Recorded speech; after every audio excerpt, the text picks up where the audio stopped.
ご視聴ありがとうございます。今回は、隣同士にある、とある2駅のご紹介です。同じ二面二線となった両駅の違いと、それぞれの事情、これらの駅がたどった歴史と昔の姿を解説します。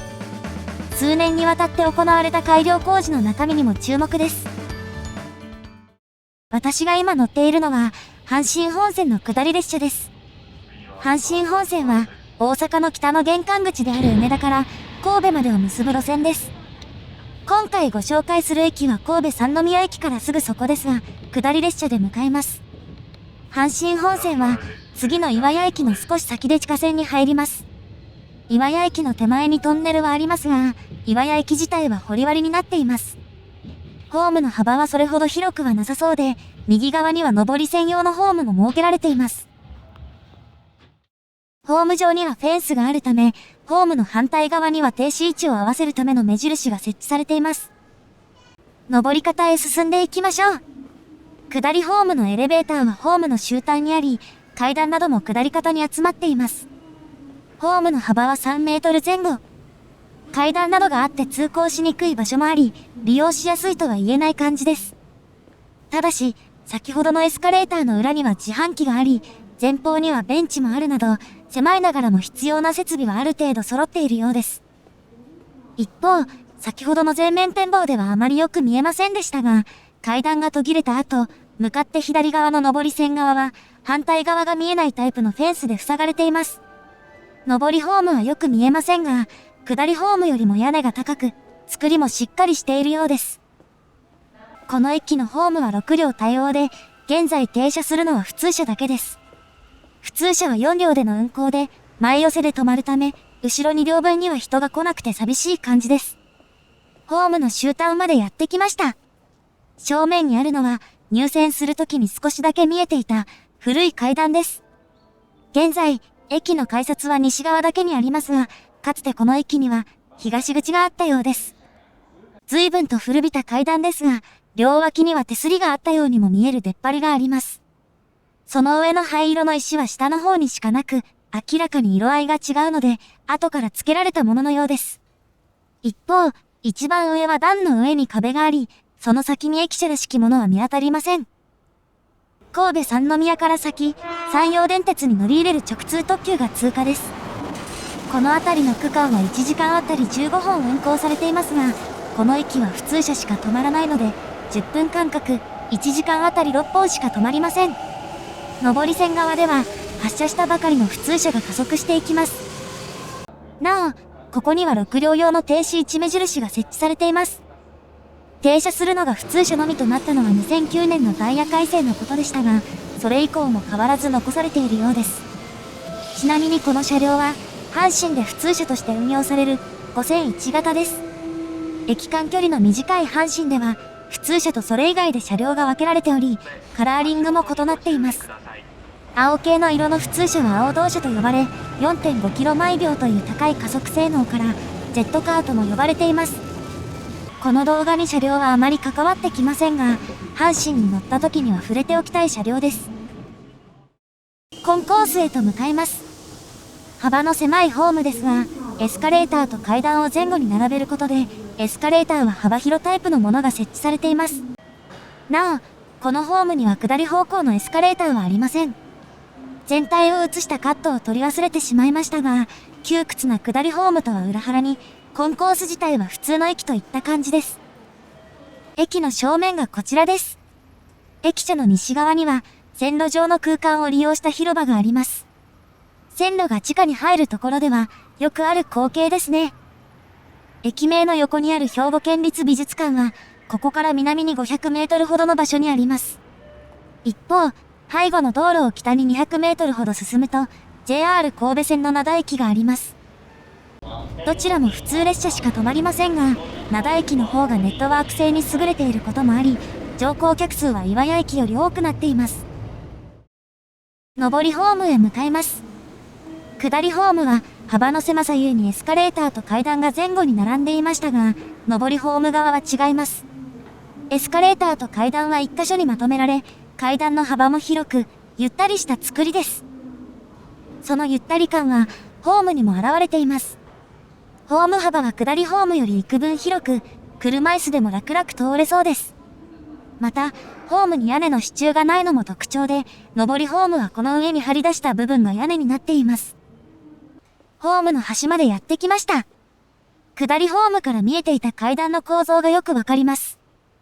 全体がコンクリート製ではあるものの、結構頼りない感じの構造です。また、これらのカットから上下線のホームが少々ずれた位置にあることがわかります。上りホームの後ろ、神戸寄りへと向かいます。先ほどいた下りホームでは、エレベーターのさらに奥にもホームらしき構造物があるのがわかります。岩屋駅の先でトンネルになっている阪神本線ですが、トンネルに入るのは、ホームを少々過ぎた場所です。そしてトンネルの入り口の上には、上下線にそれぞれ額が付けられていますが、よく見ると、額はトンネルの入り口ではなく、手前の鉄骨に付けられています。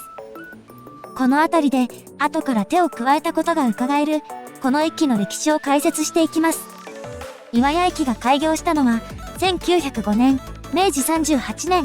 阪神本線の開通と同時に設けられた駅です。開業当初は一面二線の島式ホームで、出口は東口のみで、西口は後から設置されたようです。その後1933年、岩屋駅より西の区間が併用軌道から地下になり、駅西側のトンネルができました。トンネル入り口の額はこの時に取り付けられたもので、それぞれ異なる文字があります。どちらも当時の阪神の社長が書いたものであり、上り線側は工事や技術に関する文言で、下り線側は快適なサービスを提供するという意味が込められているそうです。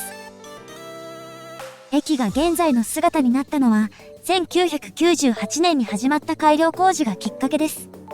後から設置された西口ですが、JR の駅などへの連絡が便利だったことから、改良工事が始まった時には東口は廃止されており、地上との行き来は西口のホーム端にあった階段のみとなっていました。ホーム幅の狭さが原因で、エレベーターやエスカレーターも設置できていないなど、バリアフリー化の遅れた駅となっていたのです。この改良工事のきっかけが、駅の近くに建設されることが決まった、この商業施設。岩屋駅が最寄りにあたることから利用客の増加が見込まれ、大規模な改良工事が行われることになったのです。改良工事の内容は、上り線の北側を掘り込んで新しいホームを増設し、同時に駅西口の裏側にあたる場所に人工地盤を設けて駅舎を拡張、元からあったホームも含め、エレベーターやエスカレーターを設けるというものでした。人工地盤は東西60メートル、面積およそ1400平方メートル。工事費用は着手時点で32億円の予定でした。あの額も、元はトンネルの入り口に掲げられていたものが、改良工事に伴って駅舎を支える鉄骨を手前に渡すことになり、額が隠れないように移動されたのです。改良工事が完成した後も、元のホームの痕跡は随所に残っています。トンネルの入り口付近には、駅舎が移動したことで使われなくなった島式ホームが残っているほか、場所によっては上り線側の端の部分も健在です。このカットのあたりでは、端の部分の作りだけでなく、土台の作り自体も異なるため、ホーム自体が延長されたらしいことが伺えます。現在、上りホームの上に張り出した空間は駐輪場として活用されており、土地の有効活用が行われています。この部分を支える部材は随分いかつい感じのものでしたが、改良工事前はここも普通の土地だったわけですから、掘り込んだままとはいかず、土地として利用できるようにする必要があったようです。こうして見ると、上りホームを後から付け足したことがよくわかります。右側には道路の欄干らしきものがあり、かなり古い時代に使われていたもののように見えます。この辺りは下りホームからも見ることができ、想像をかき立てられるところなだけに、詳しくご存知の方はコメント欄にお寄せいただけると幸いです。東口に伸びる階段も、上からならもっとよく見ることができます。建設された時期が相当古いらしく、耐震性にも劣る感じなのがよくわかりますが、改良工事の時に取り壊されなかっただけに、案外長く残るのかもしれません。一方、東口があった場所は駐車場となっており、立ち入ることはできません。ホームから階段を見た際、一番上に壁があったことからも想像ができますが、この辺りは東口の廃止後に路面が埋められたらしく、痕跡は残っていないようです。岩屋駅の歴史が分かったところで、次なる駅へ向かいます。次の駅は、岩屋駅の隣にある、春日野道駅。完全に地下線にある春日野道駅は、岩屋駅とは違い、2面2線の相対式ホームです。ホーム自体は岩屋駅と同じく6両分ありますが、岩屋駅と同様に普通車しか止まらないため、2両分のホームが余っています。ホーム幅が狭いということもない、一見普通の駅に見えますが、この駅のポイントは、この右側にあります。車内が反射するのでぼかしを入れていたため、列車を降りて確認してみます。この駅は、神戸側のターミナルである神戸三宮駅の隣にあるため、折り返し乗車禁止の張り紙が柱に付けられています。そしてさすがはジェットカー、走り出して十数秒で、ホームから走り去っていきます。列車が走り去った後を見てみましょう。上下線の間には柱があるだけでなく、もう一つのホームがあるのです。このホームはこの辺りだけにあるのではなく、ホームの登り方に至るまで、上下線の間に続いています。上下線のホームとは違ってこのホームには照明がなく、ホームの端にある島の入ったブロックや、展示ブロックもそのままですが、全体的に埃をかぶっており、使われていないことがよくわかります。ズームが効いていること以上に、そもそもホームの幅が狭いため、展示ブロックも正方形ではないものが使われています。このホームは、上下線のホームよりも下り方に続いています。ホームの上に何かあるようですが、トンネルに入っているので様子がよくわかります。上り列車の明かりを利用してみると、ホームの終端部にはフェンスがあり、その手前にも、ホームの中央にフェンスが設置されているのがわかります。ただしこのホーム、改札口へ移動するルートが見当たりません。反対側のホームに移動です。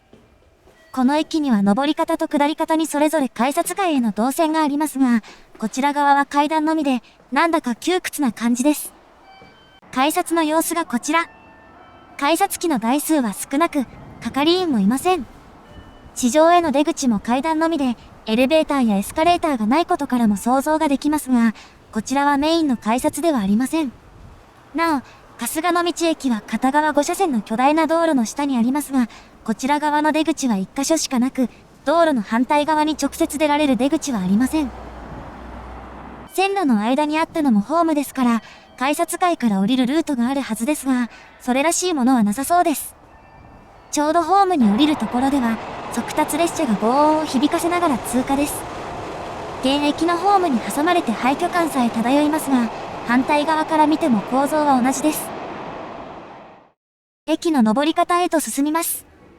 真横を進んでいても構造は同じで、看板類などもない、殺風景なホームがひたすら続きます。そしてホームの端まで来たところで、中央部分の構造が大きく変わります。この前後では地下駅らしい柱が連続していたのに対し、この部分だけ壁になっており、ホームの下を通っていたケーブル類が持ち上げられ、少し先で元に戻っています。そしてこの部分だけ、トンネルの天井の構造も違っています。このホームにはこちら側にも改札へとつながる動線がありませんが、この部分に何かがありそうです。そして変わった構造に目が行きがちですが、この部分の横には、このような看板があります。やはり、後から何らかの形で手が入れられたようです。孤立したホームが辿った歴史を求め、改札階へと上がります。エスカレーターの左にあるのは、エレベーターへとつながる通路です。この奥には幅の広い階段もあり、コンコース自体も広く、先ほど通った西口側との差は歴然です。そして、このコンコースの隅に、この駅の歴史を物語る看板が設けられています。実はこの駅、元は島式ホーム一面二線の構造であり、ホームは上下線の間にあるあのホームしかなかったのです。この駅が現在の地下線になったのは、1933年のこと。隣の岩屋駅が掘割になったのと同じタイミングであり、この狭いホームができたのもその時です。一説によれば、もともと地下化する際に廃止される予定だったところ、反対運動を受けて急遽駅を存続させることになり、その時にはトンネルの構造を変えられなかったため、上下線の間にホームを作ったという説があります。ただし、行政への認可申請の際にはこの駅の計画も盛り込まれていたという話もあり、真相ははっきりしないところもあります。トンネルには中柱があるため通常より線路間隔が広いとはいえ、ホーム幅はわずか3メートル。そして、駅が設置されたのは1933年と戦前のことです。現在の阪神の車両は1両あたり19メートルあり、相互乗り入れする近鉄からは21メートル車も乗り入れていますが、この当時に製造された車両は長さ10メートル強で、車体幅も今より数段小さいものでした。ちなみにここに映っている1001型は、神戸周辺の線路が地下に移る中、木造車をそのまま走らせるのは保安上の懸念が高いということで製造された車両です。併用軌道を走っていた車両を除いて木造車は阪神から姿を消し、車両の近代化に大きく貢献しましたが、車両の大型化が進むにつれてホームは削られ、最終的に幅 2.6 メートルにまで狭まってしまいました。隣の岩屋駅よりも狭いホームには、もちろんエレベーターもエスカレーターも設置されず、改札階との行き来は階段のみでした。天井が他とは異なる構造になっていたあの部分には、改札階とホームとを結ぶ激狭な階段があったというわけです。東口改札の外には、この駅の歴史がわかる写真が掲げられています。ホームの中央にはフェンスがあり、利用客はこれに捕まって安全を図っていたようです。通過列車も時速45キロに減速し、なおかつ上下の列車がこの駅ですれ違わないダイヤが組まれていました。この状況を改善するため、2001年に駅の改良工事が行われることになり、トンネルの左右を取り壊して相対式ホームを新設、駅を生まれ変わらせることになったのです。この工事は列車の運行を止めることなく行われ、2004年9月には相対式ホームの供用が始まります。ただし翌年8月まではホームの長さが5両分にしか対応しておらず、6両編成で運行される列車ではドアカットが行われていました。西改札はこの時新設されたもので、もともとホームと改札階を結ぶ階段は東側だけにありました。なお、駅の真上の道路は幅50メートルあり、2面2線の相対式ホームは丸ごと道路の下に収まっています。線路が地下になった時の道路はこれより狭かったですが、それでもホーム幅をもっと確保できるだけの幅があったため、本当に駅を設置する計画がなかったのかもしれません。今ではバリアフリーに対応しており、すっかり安全になったこの2駅には、このような改良の歴史があったのです。ご視聴ありがとうございました。